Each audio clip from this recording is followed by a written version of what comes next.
Disfruta con nosotros una buena taza de café. Uno casi puede predecir que va a aumentar en los homicidios y la violencia. Es que ahí está también hospedado un líder del cártel del Golfo. Entonces realmente iban sobre él. Nuestra cifra negra en periodos vacacionales, si bien ha bajado, no deja de ser significativa. El debate internacional entre Occidente está precisamente basado sobre el tema de la inequidad de ingresos. El mejor debate y un sofisticado análisis con la información de primera mano la degustamos con una buena taza del primer café.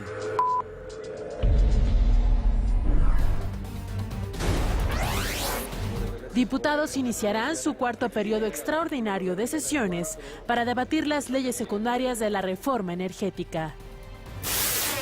Llegó a nuestro país el gobernador de California, Edmund G. Brown. El objetivo, fortalecer la relación entre México y el estado de California. Rescatan a 44 personas secuestradas en Ixtapaluca, Estado de México. Enfrentamientos en la Franja de Gaza dejan más de 1,000 muertos. Hamas is not only trying to kill our people, it's sacrificing its own people, quite willfully, deliberately, cynically, and horribly. They are using their people as human shields.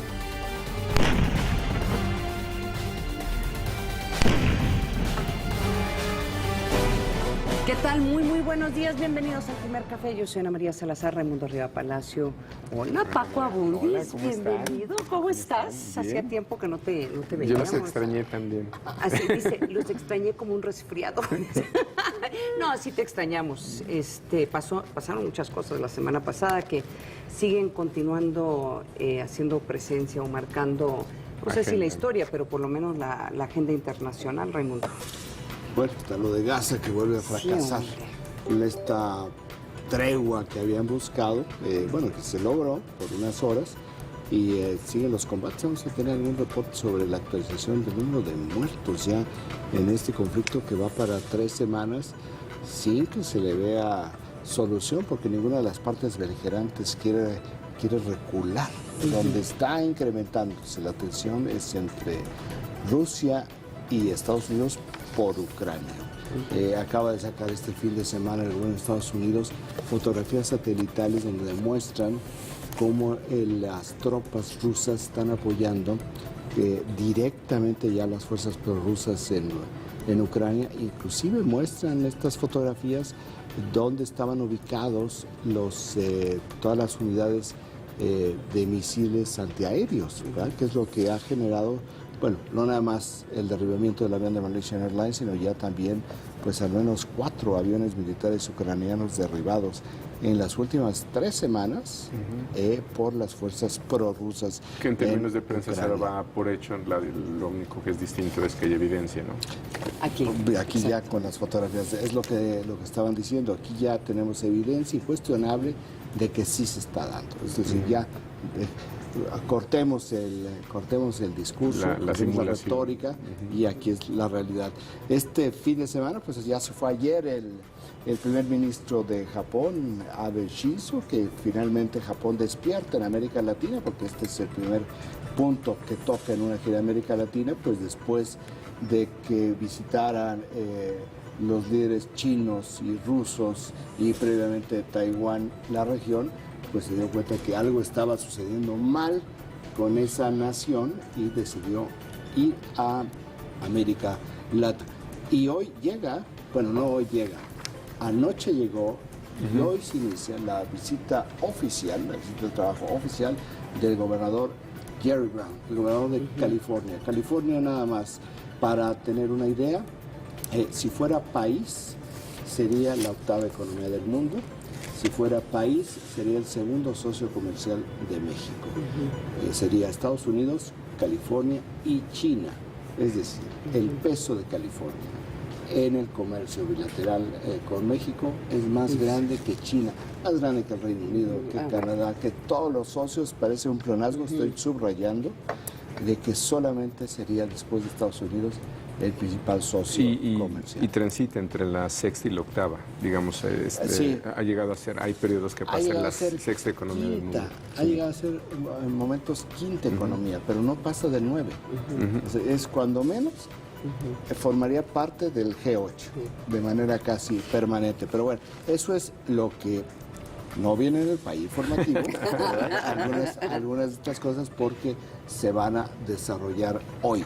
El país informativo, que tiene 5 temas, está dividido, pero con una notoria tendencia, o está cargado hacia la parte económica. El Y primer energética, tema, ¿no? y energética, sí, el primer tema con 30% de los impactos es ya lo que dice el país informativo, listos para el debate energético. A lo que se refiere esto es que hoy inicia el periodo extraordinario en la Cámara de Diputados para que no nada más se aprueben o se rechacen, en dado caso, los 4 dictámenes que le envió el Senado, sino que también para que procesen las leyes que tienen que ver con la parte fiscal, donde la Cámara de Diputados es Cámara de origen, y esas leyes tendrán que ir al Senado como minutos para que venga su aprobación. El debate tiene varias características. Una es sobre qué es lo que va a suceder en las calles y en la tribuna, es decir, no directamente vinculado con las leyes, pero sí vinculados con esta discusión y esta oposición del PRD. El PRD estaba anunciando sorpresas, realmente no es un anuncio, ¿verdad? Que te anuncien sorpresas no es anuncio. Era lo predecible. Ahora, ya hay, desde el fin de semana, hay contingentes de la Policía Federal estableciendo perímetros de seguridad. Hay que recordar que el Congreso es territorio federal, por tanto, es competencia de la Policía Federal la seguridad del perímetro de las instalaciones del Congreso, pero no del Pleno. Exacto. Entonces, si el PRD, que ha dicho que no va a tomar la tribuna, como otras veces. Lo ha dicho también. No toma el Pleno, bueno, pues no habrá necesidad de nada más. Nadie cree que esto va a suceder. No creen ya en la palabra del PRD, de que no va a tratar de tomar el Pleno, y hay una serie de planes de contingencia para determinar en dónde pueden mover esta parte de la ciudad. Puede ser en un auditorio alterno, puede ser hasta en una parte del vestíbulo de la Cámara de Diputados, puede ser en palcos, es decir, hay múltiples opciones. Es grande el Congreso. Múltiples opciones para que esto suceda. Bueno, esto es 30% de los impactos. El 25% de los impactos es una declaración de uno de los altos jefes económicos del Fondo Monetario Internacional, que dice que México es el primer país que sin crisis económica concluye un periodo que es una de reformas. Relevante. Es muy relevante, y sobre todo porque a veces se nos olvida que efectivamente las reformas se hacen en los países cuando están en crisis. Sí. Es muy rara vez cuando se hace fuera de crisis. Es un gran apapacho para el presidente Peña Nieto, porque generalmente en estas situaciones, como lo señala el Fondo Monetario, es que cuando sucede esto acaba debilitando también muchísimo al Ejecutivo, y ya lo vimos en otros países, y en este caso se esperaría que con estas reformas saldría fortalecido el presidente, que tiene la responsabilidad de implementar esta ley. Bueno, aquí hay puede haber algunos asegúnes sobre si sale fortalecido. Un poco lo que están pensando es que para las elecciones del próximo año no salga tan fortalecido, que no que pierda la mayoría, sino que se reduzca la mayoría. Paco, estoy vendiéndole chiles al dueño de la empresa de chiles, ¿verdad? Sí. Pero, por ejemplo, los 40 distritos de la frontera se cree que se van a ir a la oposición por el impacto de la reforma fiscal. De la fiscal, sobre todo. Preguntando después, hay que preguntarle al dueño de la tienda de los chiles qué impacto va a tener el hecho de que el PAN y el PRD simple y llanamente están totalmente desorganizados políticamente, pero pues yo creo que le vamos a tener que dar una buena más que un análisis electoral, es una cuenta de quebrados. Nada más hay más partidos. Ahora, también es muy interesante dentro del tercer tema, que tiene 20% de los impactos, sobre el debate de la absorción de pasivos de Pemex y la Comisión Federal de Electricidad. Que espero que sea largo. Este es el gran tema, porque hay una discusión muy fuerte sobre el por qué se van a transferir los pasivos. Se van a transferir máximo 30% de pasivos laborales de Pemex a deuda pública. Son 2.100 millones de pesos que ya se cargan a los contribuyentes. Sí. Aquí lo que se hace es descargarle, estoy en una simplificación total, descargarle a Pemex ese peso para que pueda tener una mayor competitividad. Aquí yo creo que ya la discusión de fondo no es si se transfieren o no, porque ahí es muy rebatible en contra de quienes dicen que no debe suceder. Aquí la discusión de fondo es ¿y quién? ¿Y cómo ellos se crearon? ¿Cómo van a pagar? Entonces dicen, bueno, si se modifica, pues entonces tienen que pasar al fondo del retiro, al SAR. Entonces eso va a tener un impacto en las pensiones. Y también tiene que, va a llevarse la responsabilidad política de esto, porque sí va a haber muchos cuestionamientos de por qué el contribuyente tiene que sacar de su bolsillo para sacar. Que esa es la discusión que a mí me parece que estaría bien alargar y reflexionar. Sí. Uno, porque tiene que ver con vida sindical. Sí. Dos, porque va a venir un análisis de dónde, cómo se crearon esos pasivos, porque todo el mundo está cuestionando por qué más allá de si se pagan o no, quién los paga, que ya es un tema, es por qué ese monto. Y no se sabe porque no hay desglose. Exacto. Eso es lo que está pidiendo. A ver, háganos el desglose de dónde vienen los pasivos para saber en dónde volteamos a ver con mayor atención. Pero es esta una de las discusiones que yo creo que crea cultura fiscal. Es esta una de las discusiones de, literalmente, ¿y yo por qué? O sea, yo por qué, como contribuyente, yo por qué voy a pagar eso. Creo que abrir esa discusión nos podría dar mucho. Y si hay una discusión que no esté polarizada por la ideología, puede ser muy importante. Gracias, exacto, y ya está pasando. Si lo ves en medios, si lo ves en columnas, ya está la posición antes que el análisis. Y yo creo que este tema sí da para una buena reflexión fiscal. 15% de los impactos. Cuarto tema en el país informativo es este informe semanal que saca el Centro de Estudios Económicos, Sociales y Políticos del sector privado, que es muy crítico del gobierno federal y no deja de ser crítico en esta ocasión, porque dice que el atorón económico que se vive no va a poder ser remontado para finales de año. Un poco lo que está sugiriendo, expectativa de crecimiento que está en 2.7%, puede inclusive reducirse un poco más, porque no ve la posibilidad de que con ya el cúmulo de décimas de punto perdidas, pues pueda al momento de soltarse todo recuperar para llegar a un mejor comportamiento económico para finales de este año. Eso es lo que dice el sector privado, que sigue muy enojado con el gobierno federal. Pero finalmente está creando la misma expectativa, ¿no? Es decir, ya hay una coincidencia de si hay luz al final del túnel. Claro, porque no está hablando de un desastre, ¿no? Dice, exacto. El atorón no va a ser suficiente, pero no lo está planteando en términos de crecimiento negativo. Y te crea alguna certidumbre en términos de expectativas económicas.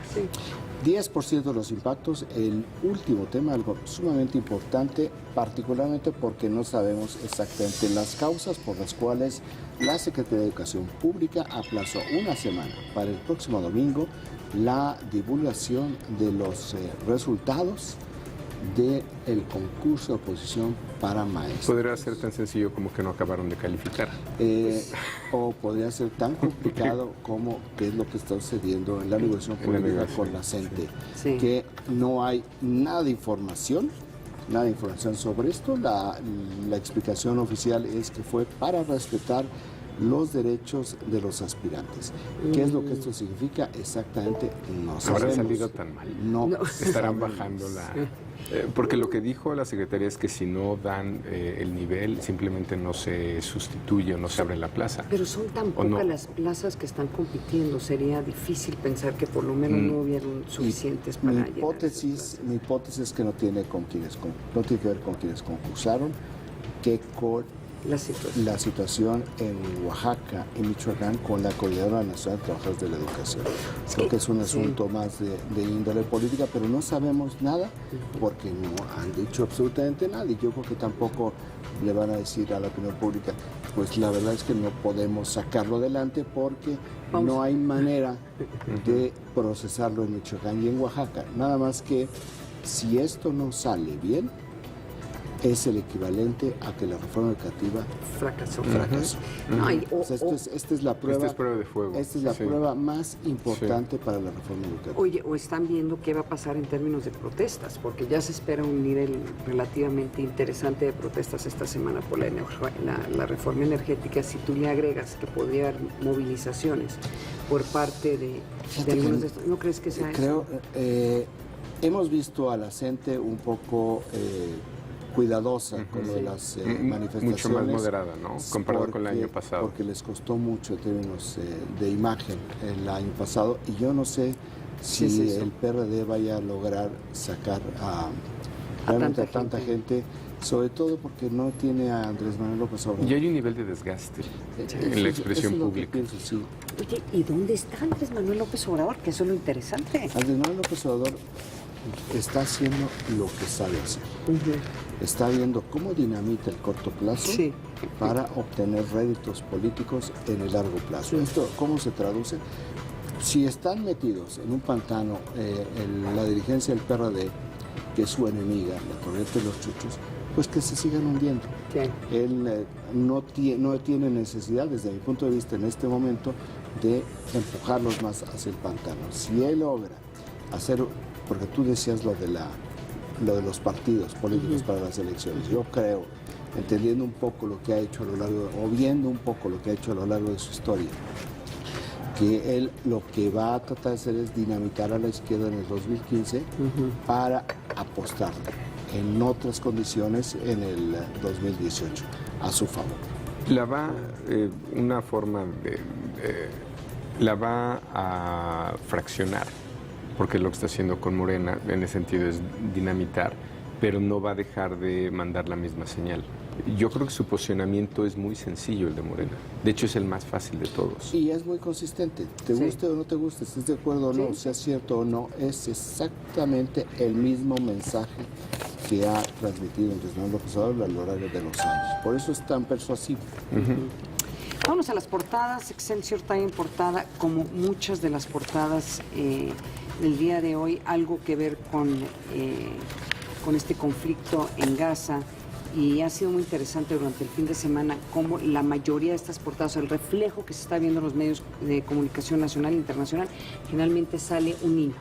Ya sea un niño lastimado, un niño protestando por la paz, un niño o una niña pidiendo que cesen las hostilidades. Entonces esa me ha parecido muy interesante. Se está socializando en términos de la violencia en contra de los niños, Raimundo. Un paréntesis. Ayer en el estadio de Ciudad Universitaria, en el partido de los Pumas contra las Chivas, aparecieron varias banderas palestinas, lo cual nunca se había visto este tipo de expresión política en un evento deportivo. ¿Cuál es la explicación? Platicaba yo con Ana María previamente a que empezáramos. No lo sabemos. Fuera de que las redes sociales hayan socializado tanto ya este tipo de conflictos, que los grupos que favorecen, en este caso a los palestinos, pero a diferentes grupos en diferentes momentos, ya tengan una manera de expresarse de una forma distinta. Porque grupos de apoyo para palestinos, para israelíes, para diferentes momentos en el mundo, en diferentes países, siempre ha habido, pero no se veía este tipo de expresiones ya cada vez más masificadas. ¿Y qué es resultado de lo que algunos analistas de prensa extranjera están señalando como los dos campos de batalla? El real, el que está sobre la franja de Gaza, y el mediático. Sí. Y en el mediático como sociales. digo, que siempre ha existido, pero tiene otra dimensión ahora, tanto por la parte visual como por el manejo que ha hecho los grupos de Hamás, en particular pues los palestinos, para mostrar su caso. ¿Por qué es tan importante o por qué es relevante este punto? Porque si empezamos a ver expresiones de protesta simplemente a través de la presentación de una bandera palestina en eventos públicos, el gobierno mexicano se ve presionado. Sí. En el sentido de que el gobierno mexicano es muy claro en términos de cuál es la posición con respecto al conflicto palestino. Y es la resolución de Naciones Unidas, de donde no se mueve para nada para no meterse en problemas. Sin embargo, si cada vez es mayor la presencia de este tipo de expresiones públicas, el gobierno mexicano se va a ver obligado, se va a ver presionado a tomar que alguna en sus posición. discursos modifique ligeramente el tono porque se pueda ver aquí, dicen, bueno, es que hay una creciente corriente de opinión pública que ya está viendo el caso de los niños, ya está viendo lo que está sucediendo, ya veremos cuántos muertos civiles van frente a los militares, y ya se empieza a convertir en un tema de otra naturaleza, ¿no? Entre más tarde la solución de este conflicto, más difícil para algunos gobiernos o para todos los gobiernos poder mantener el statu quo. Creo que es muy impresionante que el discurso de los israelíes, por lo menos de sus voceros, sigue siendo tan similar al de los 70s, el derecho de una nación a defenderse, cualquier área, lo mismo si está siendo atacado, pero eso no justifica lo que está pasando con los, en este caso, niños o adolescentes de la Franja de Gaza. En números, en un análisis de fin de semana, que creo que nos da la combinación perfecta para que esto sea una tragedia, porque tienen que ver infantes y adolescentes. 40% de la población de la Franja de Gaza es menor de 14 años. Es decir, de los 1,000 muertos que hay aproximadamente, podemos dar por hecho, por pura probabilidad, de que 400 son niños o adolescentes. Eso en prensa internacional es escandaloso. Oye, yo te interrumpo ahí porque tenemos un reportaje que nos hicieron nuestros compañeros, porque sí da mucho para debatir y analizar este tema. Nomás quiero resaltar en Excelsior otro tema que está en la portada. Ven culpable a Mama Rosa el 74%. O sea, reflejan una encuesta, el Excelsior, de la posición de la población. El juicio mediático. Es el juicio mediático, exactamente. ¿Tú qué tienes, Paco? En prensa internacional, pues fotos del Washington Post, yo creo que son igual de dramáticas que las que vemos en medios electrónicos, ¿no? Con prácticamente viviendas partidas por la mitad, en algún reportaje de CNN había una casa con alfombras a la mitad de un derrumbe. Creo que nos da una idea del nivel de violencia que se está viviendo. Sí. Esa en la... quiero irme al Milenio, donde tiene un reportaje de cómo la función pública impone multas, pero no se cobran. Del 2010 al 2013 han recobrado solo el 0.1% de 1.419 millones de pesos. Yo quiero llamar la atención a un reportaje que viene hoy a 3 columnas en la primera plana del New York Times sobre un Planet Hospital, se llama, que es una agencia de turismo con base en California dedicada al turismo médico, donde lo que hacían en Quintana Roo, que donde estaba establecida, era generar a madres subrogadas. Sí. Entonces pagaban para que otra persona fuera, pues se prestara para aquellas personas para aquellas mujeres que no pueden tener naturalmente. Literalmente para incubar. Para incubar.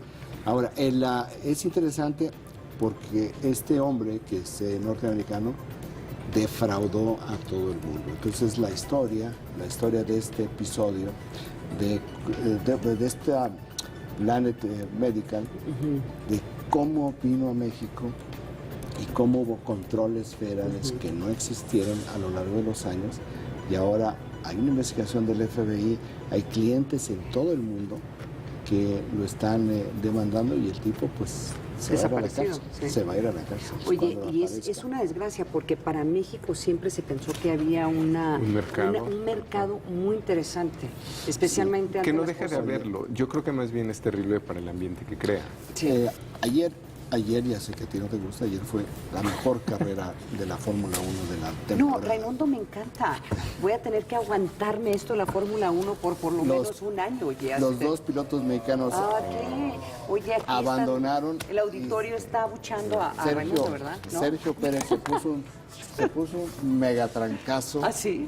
Pero bueno, nada más yo quería resaltar esto de la Fórmula 1 en su mejor carrera de la temporada. No les digo, falta como cuánto, un año para que tengamos una Fórmula 1 aquí en México y Raimundo Riva Palacio Es ir calentando la plaza. Un año antes.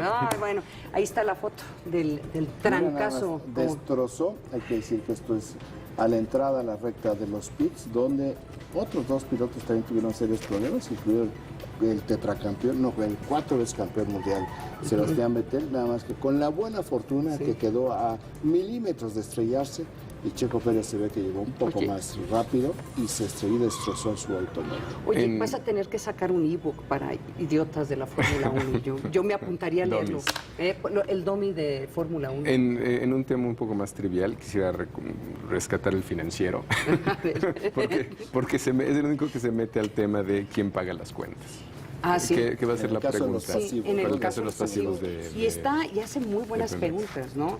Petroleros, 2 puntos. ¿Quién paga las cuentas? Yo creo que este va a ser el tema de varios días, y yo otra vez espero que se extienda mucho la conversación y que nos haga reflexionar sobre cómo se crean los pasivos, derechos sindicales, cómo llegamos a este monto y finalmente por qué razón el contribuyente debe de preocuparse por el tema. Y preocuparse. Nos vamos a un corte, no se vaya mucho más aquí en el primer café.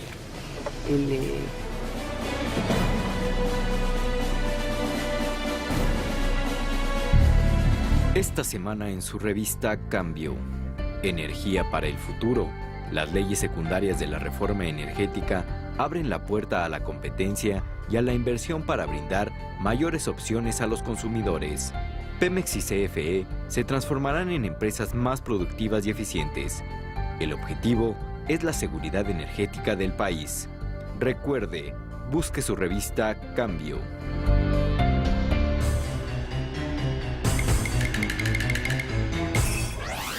Dueños de micronegocios en México. 9.2 millones de propietarios. 48 de cada 100 son hombres y 52 de cada 100 son mujeres. El dato útil para comentar en el café. ¿Qué hace diferente a una familia común con la familia más poderosa de Las Vegas? Ustedes siempre se las arreglan para desatar la furia de Dios en mí. Estoy tan molesto, ni siquiera puedo hablar. Cuando descubra que el auto no está atrás, le diremos que lo vendimos. Cuando oiga eso, él enloquecerá. Alguien puede terminar en una maldita tumba, lo juro. El precio de la historia. Todos los jueves 22 horas. Proyecto 40.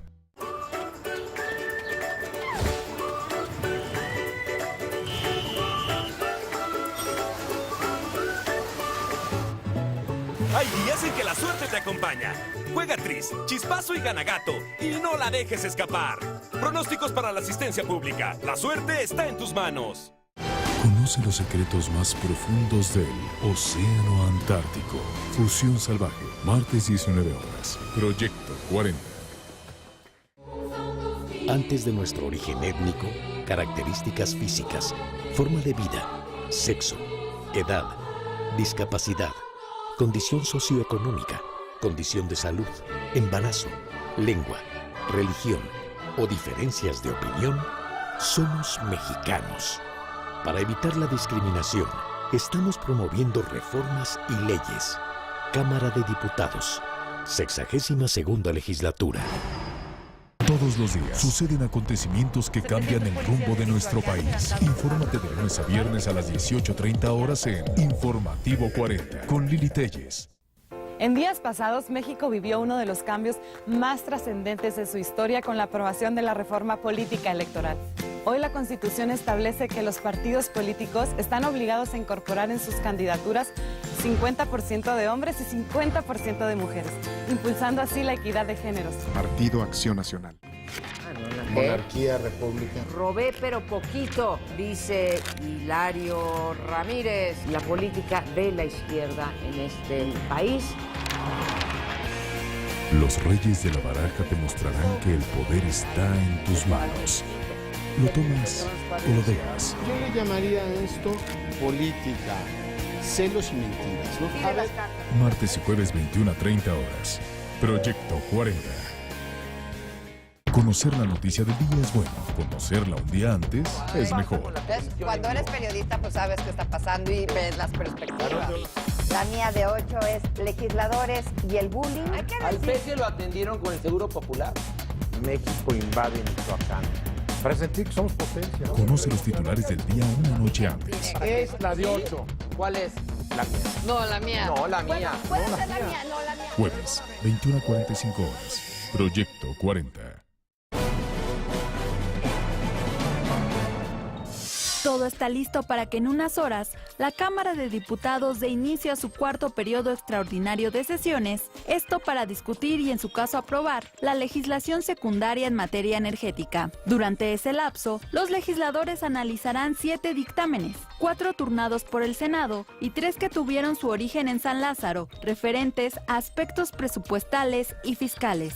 Se tiene previsto que varias de las minutas se regresen a la Cámara Alta, esto por modificaciones que realizaron en las comisiones de energía de la Cámara de Diputados. Se espera que el periodo de sesiones concluya el 3 o 4 de agosto próximos. Regresamos con nuestros analistas a la mesa de El Primer Café. Más interesante. Sí. Oiga, estamos comentando fuera del aire quiénes van a poder beneficiarse políticamente en las siguientes elecciones de este debate, ¿no?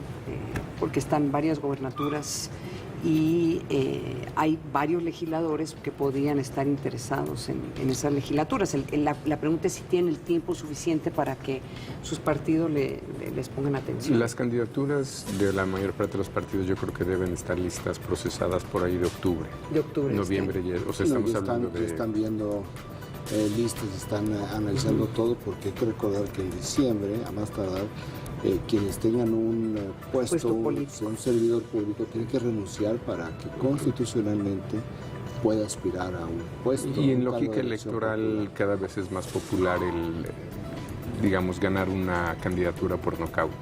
Es decir, ser el más adelantado comparado con el resto de los candidatos. Sí. Porque representa capital político. Pues tiene sentido, o sea, tienes más posibilidades de ganar. Puede ser peligroso también. Sí, porque te vuelves un objetivo para tus críticos. Pero para que eso suceda, las reformas a quien tienen que beneficiar es al gobierno y al PRI. Claro. Porque si el gobierno y el PRI no salen bien librados, o sea, salen con menos heridas, y pueden restaurar algunas, como por ejemplo la reforma fiscal, pues entonces tu nivel de victoria se puede ver reducida. Sí, ahora, ahí hay un gran problema en términos de lo que está entendiendo el público con las reformas, porque aún las que son, digamos, la de telecomunicaciones, que sería muy vendible en términos de lo que va a beneficiar al consumidor, es muy difícil comunicarlas. Esa se ha convertido en alguna de las más fáciles, o la educativa, pero la fiscal me parece que es de las menos pues es más difícil de justificar también. No, porque hay una parte del público que se beneficia. De justificar, no, de explicarse. De explicarse. Todo impuesto que es imposición, pues hay un rechazo natural. Sí. Pero por eso estamos hablando de los 40 distritos en el norte del país, que en este momento están clasificados como perdidos. Ese es un buen ejemplo. Por ejemplo, si tú le subes el IVA a todos esos distritos electorales o a todos esos estados, en principio se le está subiendo, es un impuesto sobre consumo, y quien pagaría más En la economía clásica serían los que consumen más. Tienes mayor posibilidad de distribución, ¿no? Aquí mis compañeros creen en unicornios en el Popocatépetl. No sé ni por qué dices lo de unicornios. ¿Sabes por qué? Es una explicación de cómo funcionan estas cosas. No, pero lo que estoy diciendo es que asumimos en términos fiscales y en términos de política. No, asumimos que el electorado va a decidir quién gana. O sea, que la gente va a salir a votar y que no va a ser la máquina. ¿No decide el electorado quién gana? Gana más que nada la capacidad del PRI de movilizar a sus... Te voy a decir, porque esta es una elección distinta en eso. A ver. Les adelanto una. Regularmente. Esa es una visión. Es que es lunes. Es muy pragmática o negativa. Es una visión muy purista del mundo. Déjame a ver, tú explícame Coahuila. A ver, explícame Coahuila y Nayarit en este momento. Eso depende mucho de los niveles de participación. Exactamente. ¿Okay? En una intermedia tienes niveles de participación de 40 puntos regularmente. Sí. Salvo que en esta elección vas a tener 9 gobernaturas, que son niveles de participación de 60%.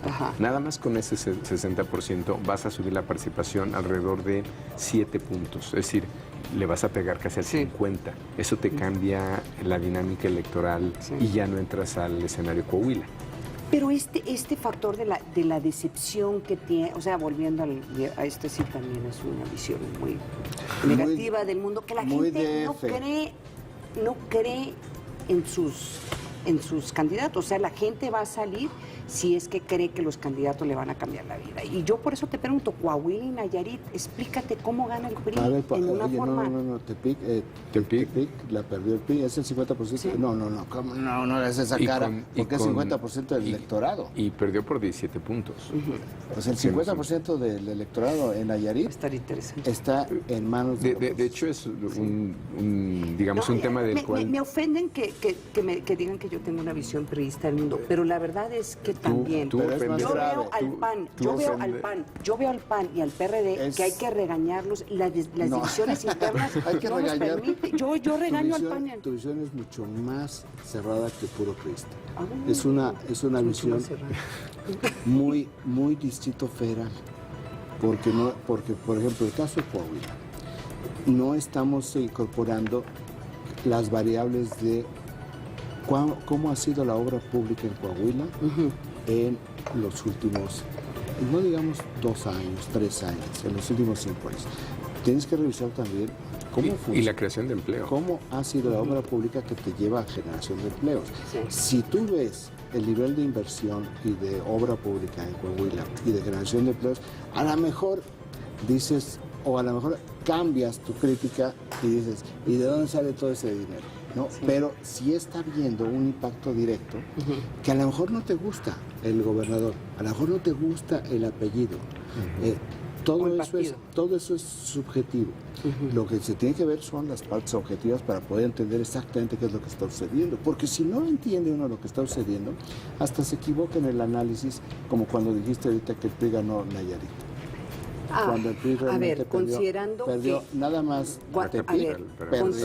Considerando el impacto, porque este es el año que se está sintiendo más el impacto de la reforma fiscal generalizada, porque no hay, creo, una persona en este país que no ha sentido el impacto de esa reforma, desde el más pobre, en sentido de los refrescos que está comprando y las galletas y las papas. Entonces, todo el mundo salió afectado por la reforma fiscal. Como pocas veces tenemos efectos muy regionalizados. Es decir, no es lo mismo vivir en Querétaro, donde tienes tasas de crecimiento de casi 6%. Y eso no va a ser un impacto en las elecciones. O en Baja Sur, pero a beneficio de. Pues no estamos hablando de que 40 distritos del norte del país están en este momento perdidos, pero además algunos municipios, o más bien también este mismo impacto se va a Quintana Roo, porque hubo medidas en la reforma fiscal que va para zonas que tenían, que eran exentas en algunos impuestos porque se consideran fronteras. Bueno, Quintana Roo es el mismo caso. Salvo que en Quintana Roo otra vez tienes una tasa de empleo altísimo, por la tienes parte una del turismo, muy alta, el turismo te ayudó a compensar dinámica, que no es el caso en el norte del país. O es el caso de las dos bajas. Vamos, ya ven qué padre es este programa, vamos desde un debate de la reforma energética a las elecciones del año que entra. Y la consecuencia política. Y la influencia política. Oigan, adivinen quién está en México en este momento. uno de los personajes más interesantes de la política estadounidense. En esta sección para comentar vamos a hablar sobre quién es este gobernador y por qué está en México. Veamos.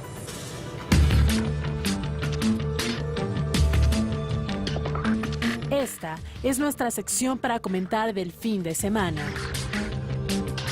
A 3 años y medio de haber asumido la gubernatura de California, Edmund G. Brown arribó a nuestro país en la que será su primer gira de trabajo. La finalidad, reforzar los lazos económicos, políticos y sociales que unen a México y California, así como las oportunidades de inversión y cooperación en materia de educación, medio ambiente y comercio. De acuerdo con cifras oficiales estadounidenses, en California viven más de 11 millones de mexicanos. Según la Cámara de Comercio de California, nuestro país es el primer exportador en ese estado, principalmente de computadoras y productos electrónicos. Tan solo el año pasado vendió casi 24,000 millones de dólares. La comitiva de Brown está integrada por 100 personas, entre funcionarios, hombres de negocios y legisladores. Uno de ellos, Kevin de León, quien en octubre próximo tomará posesión como presidente del Senado de California, con lo que se convertirá en el primer latino en alcanzar esa posición desde 1883. La estancia de Brown en México estará repleta de actividades. Este lunes se reunirá con el secretario de Relaciones Exteriores, José Antonio Meade, para dar seguimiento a la visita que el canciller realizó a California la semana pasada. El gobernador Brown también podría sostener un encuentro con el presidente Enrique Peña Nieto. El funcionario estadounidense se reunirá el martes con el secretario de Energía, Pedro Joaquín Caldwell, con el presidente del Senado, Raúl Cervantes, y con integrantes de la Cámara de Comercio México-Americana. Además, realizará actividades con el secretario del Trabajo y Previsión Social, Alfonso Navarrete Prida, y con funcionarios de las Secretarías de Educación Pública, de Medio Ambiente y Recursos Naturales y del Consejo Nacional para la Ciencia y la Tecnología. Será hasta el 30 de julio que concluya la visita del gobernador de California, Edmund G. Brown, en nuestro país. Regresamos con nuestros analistas a la mesa de El Primer Café. Edmund Gerald Brown, más conocido como Jerry Brown, que yo creo que es después de los Kennedy y los Bush, es miembro de la dinastía política más importante de Estados Unidos. Su padre fue hijo de gobernador. Su padre fue un político realmente muy connotado. Él lleva décadas en lo alto de la política de Estados Unidos. Ya ha sido 2 veces gobernador, va por la tercera y de acuerdo con todas las encuestas va a arrasar en esta tercera búsqueda del gobierno de California. Tiene 74 años, ¿eh?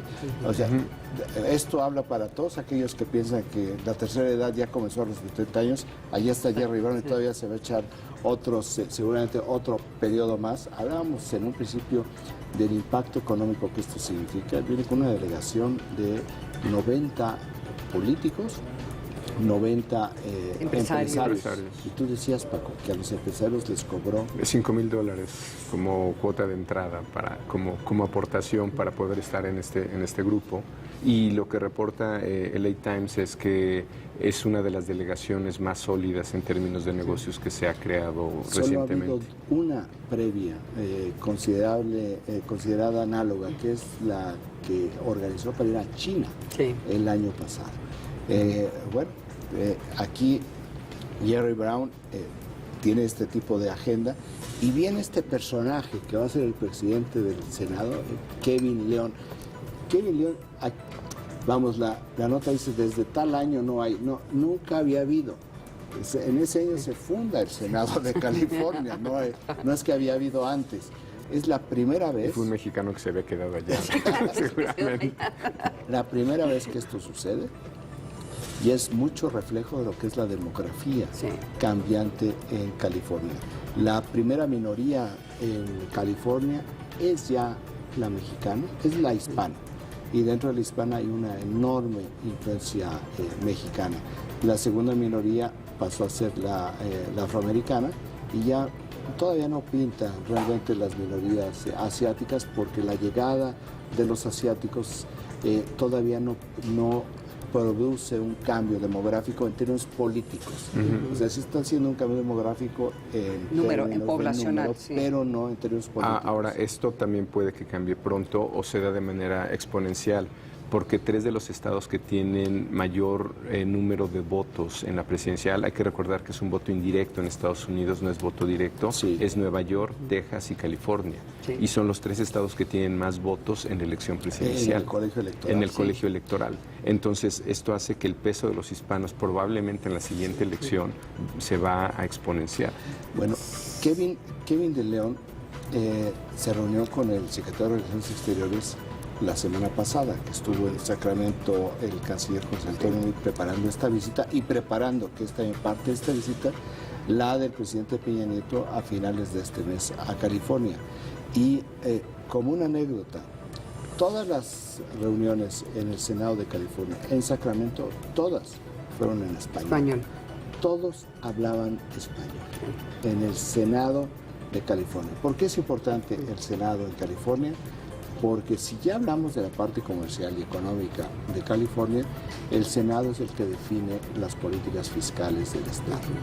Entonces, un presidente del Senado mexicano, con este contexto que tú estás planteando, Paco, de lo electoral, es estratégico y es fundamental para el desarrollo de California. Va a ser muy interesante ver entonces los resultados, los comentarios que vayan a surgir en las siguientes 24 horas sobre el tema migratorio, porque aún así hay muchas presiones en California para, por ejemplo, militarizar la frontera, tomar una posición más de lo tipo de posición que está tomando el gobernador de Texas, Perry, el archienemigo de México, pero uno quisiera pensar que tendrían una posición un poquito más humanitaria ante esta crisis. Por eso va a ser interesante ver qué surge de todo lo que se vaya a acordar.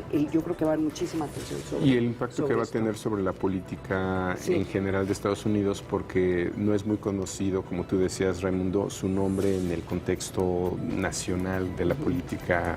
Digamos, daría la impresión que no ha tenido mucho impacto en los cambios de la política estadounidense o de la filosofía demócrata, pero en 76 compitió con Carter, en 82 intentó ser senador y todavía en 92 quiso ser candidato presidencial. Es decir, es alguien que ha tenido ambición de impacto desde hace mucho tiempo y ha hecho carrera local. Yo lo he visto en convenciones demócratas. Es y es una de las figuras. Ha habido 2 grandes figuras que no han estado en la parte final en años de convenciones demócratas que he tenido la oportunidad de ver.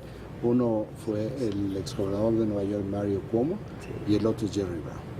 O sea, y pues, el tipo de carisma que tienen es muy importante. Por eso, sí, a lo mejor en el concierto nacional a veces no se aprecia, ha sido muy visible. Sin embargo, en donde están las oficinas de toma de decisiones políticas en Washington, en Nueva York o en otros estados, ahí sí el nombre de Jerry Brown pesa. Vamos a continuar nosotros aquí con nuestra conversación sobre Jerry Brown, pero tenemos que ir a un corte, no se vaya.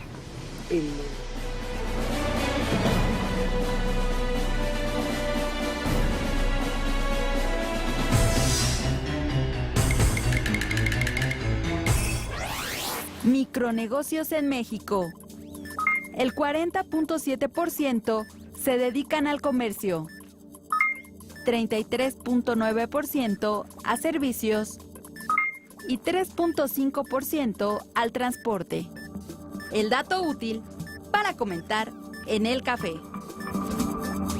Lourdes Mendoza y sus invitados te muestran el otro lado de los temas más importantes que suceden en el país. ¿A que no sabías? Lunes y miércoles 21 a 30 horas. Proyecto 40. Con Progol media semana y mi Progol, cualquiera puede ganar. Anota y gana con la quiniela que más paga. Demuestra tu conocimiento del fútbol nacional e internacional. Pronósticos para la asistencia pública. La suerte está en tus manos. De lunes a viernes, su experiencia, su compromiso y su mirada nos muestran un enfoque analítico y veraz de la noticia. Visión 40, 14 horas. Proyecto 40.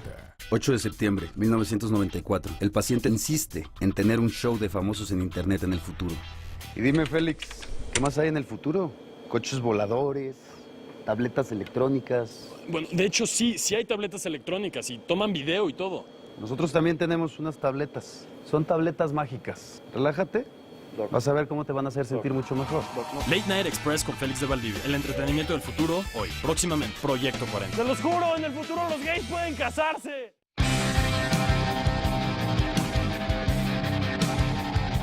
La gente está harta, mucha gente del secuestro, de la extorsión, de los robos.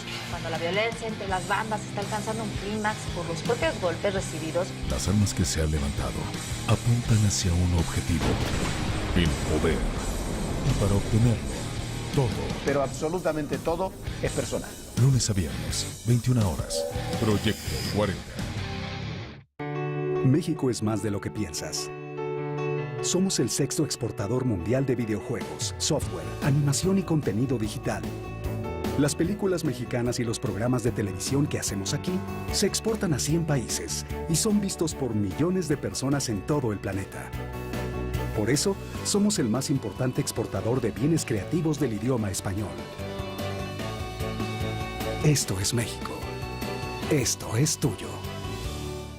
Este mes en Central, para muchos la mujer perfecta, Jennifer López. Revistacentral.mx. Cómprala ya. En el pasado inspiró los pinceles de Goya y Picasso, para después escribirse en los renglones de Hemingway. Hoy, la tauromaquia sigue más viva que nunca.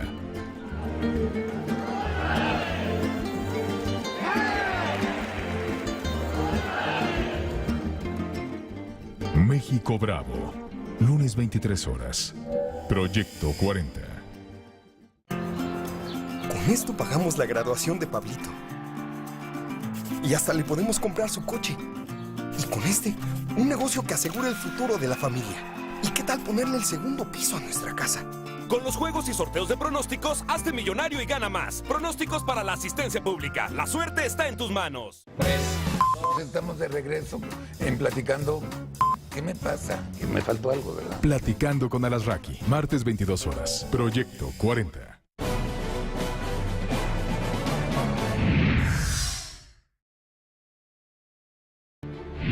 Fracasan los intentos de una tregua en la Franja de Gaza. El pasado sábado, el gobierno de Israel y el grupo radical Hamás acordaron un cese al fuego de 12 horas. Esto le dio un respiro a los palestinos, quienes pudieron abastecerse de alimentos y dar sepultura a sus muertos. Una vez concluido el plazo, el grupo radical islámico reanudó su ofensiva contra territorio enemigo. Pese a esto, Israel anunció que mantendría la tregua por 24 horas más a petición de la ONU, aunque aclaró que seguiría con sus operaciones terrestres para destruir los túneles del grupo radical. Debido a esta situación, Hamás rechazó la propuesta de detener los ataques. Indicó que no toleraría la presencia de Israel en Gaza, por lo que los bombardeos continuaron. Israel respondió a estas ofensivas y también reinició sus operaciones contra territorio palestino. Hamas is not only trying to kill our people, it's sacrificing its own people, quite willfully, deliberately, cynically, and horribly. They are using their people as human shields. Poco después, Hamás cambió su postura y declaró que aceptaría una pausa humanitaria con motivo del fin del Ramadán. استجابة لتدخل الأمم المتحدة وتقديرا لظروف شعبنا خاصة في أجواء العيد تم التشاور.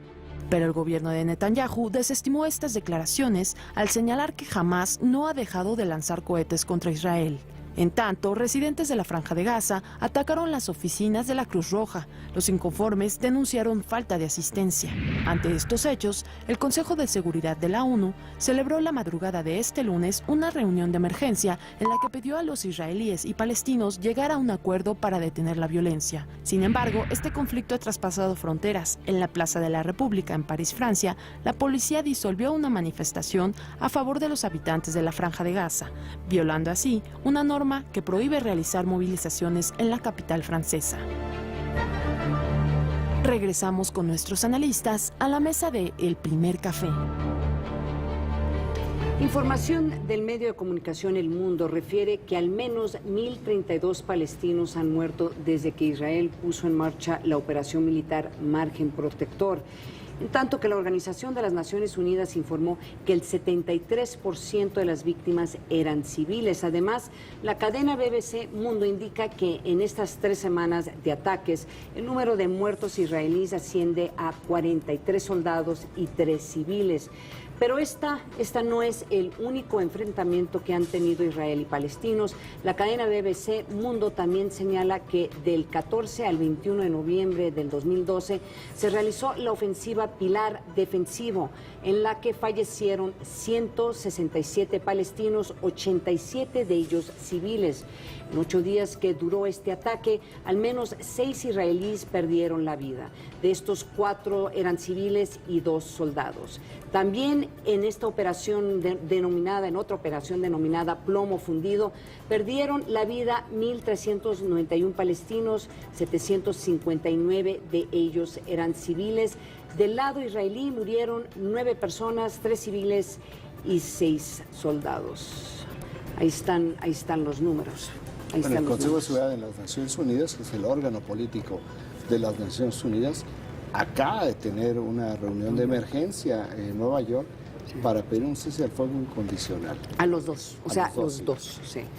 Entonces sí está, es la situación más delicada que se vive en este momento en el mundo. Y es donde puede extenderse, que ese es el temor, y pueda ser aprovechada por las partes más radicales del fundamentalismo, que no necesariamente están asociadas o en no este necesariamente momento coinciden, Al-Qaeda, ¿no? con Hamas y Hezbollah, que tienen agendas muy precisas, a diferencia de Al-Qaeda, que es otro tipo de agenda, y que esto pueda ser aprovechada regionalmente para debilitar posiciones y para mover por completo el equilibrio geoestratégico en esa región. Fíjate, hay que recordarle al auditorio que cuando nace Al-Qaeda o empieza a tener Al-Qaeda presencia en los medios de comunicación, una de las razones que ellos justifican hacer uso del terrorismo como un mecanismo para promover sus intereses era lo que estaba pasando en Gaza. O sea, cómo había Israel, o sea, la posición de Israel y cómo, según ellos, el mundo occidental no les estaba permitiendo estas violaciones de derechos humanos. Ahora, para Israel yo creo que esto representa un daño en su imagen que no recuerdo antecedente de estas dimensiones. Es decir, porque creo por que las redes sociales, porque ya está lo muy venía socializado. ganando argumentativamente.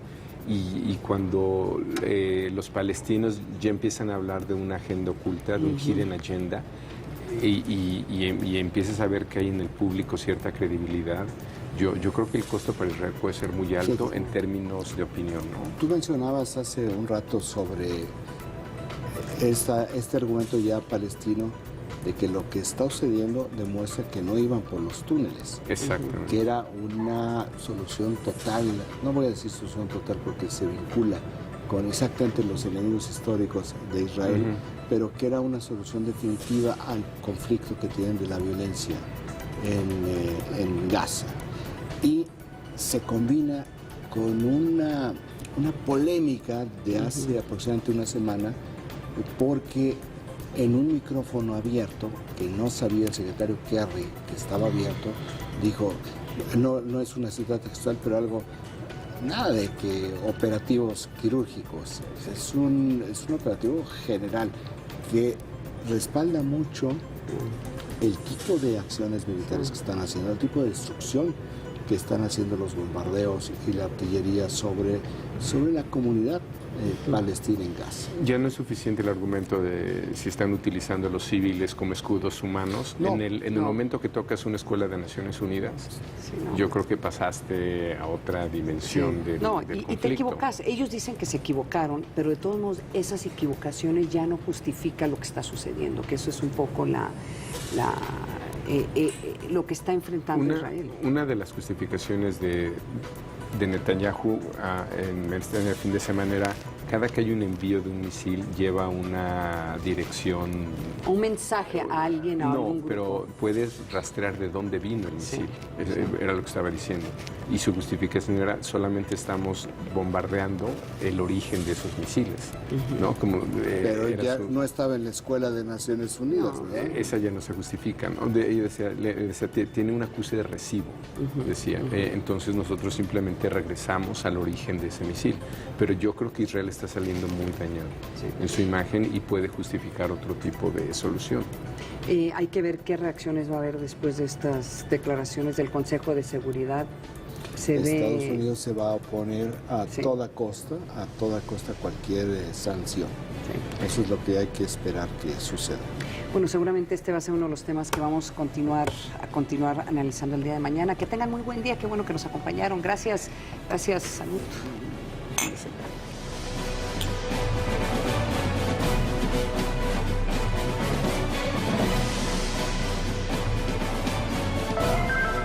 Disfruta con nosotros una buena taza de café. Uno casi puede predecir que va a aumentar en los homicidios y la violencia. Es que ahí está también hospedado un líder del cártel del Golfo. Entonces realmente iban sobre él. Nuestra cifra negra en periodos vacacionales, si bien ha bajado, no deja de ser significativa. El debate internacional entre Occidente está precisamente basado sobre el tema de la inequidad de ingresos. El mejor debate y un sofisticado análisis con la información de primera mano la degustamos con una buena taza del primer café.